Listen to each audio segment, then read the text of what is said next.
The format of a multiplication table is useful for showing all possible combinations of two events or categories. But don't just take my word for it. Look at the lesson card titled Combinations or Betty Goes to Europe. Look at the large table at the top of the card.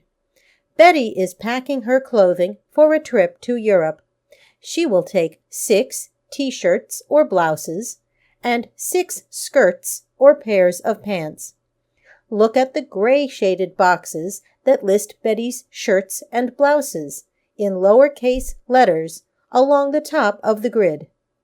Now look at the gray shaded boxes running down the left of the grid, listing Betty's skirts and pants in uppercase letters.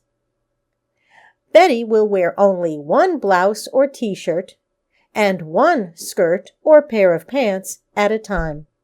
The top left corner shows one possible combination, a red t-shirt and red skirt. Below it is another combination, a red t-shirt and pink pants.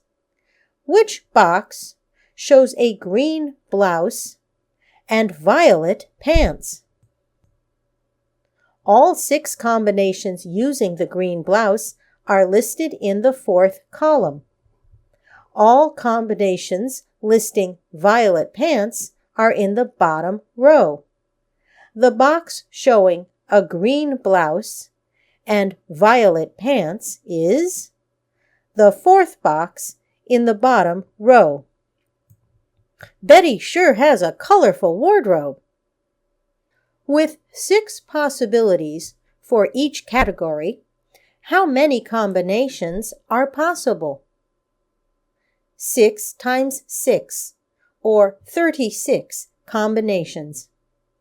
You can see how this works using your 6 colored dice. To dress the way Betty does, pick 1 die for the shirt or blouse. Then put all 6 together and pick again for the skirt or pants. Be sure to put the first die back into the mix before you pick again. If you don't, you limit yourself to only 30 combinations, 6 choices for the first pick, and only 5 choices for the second.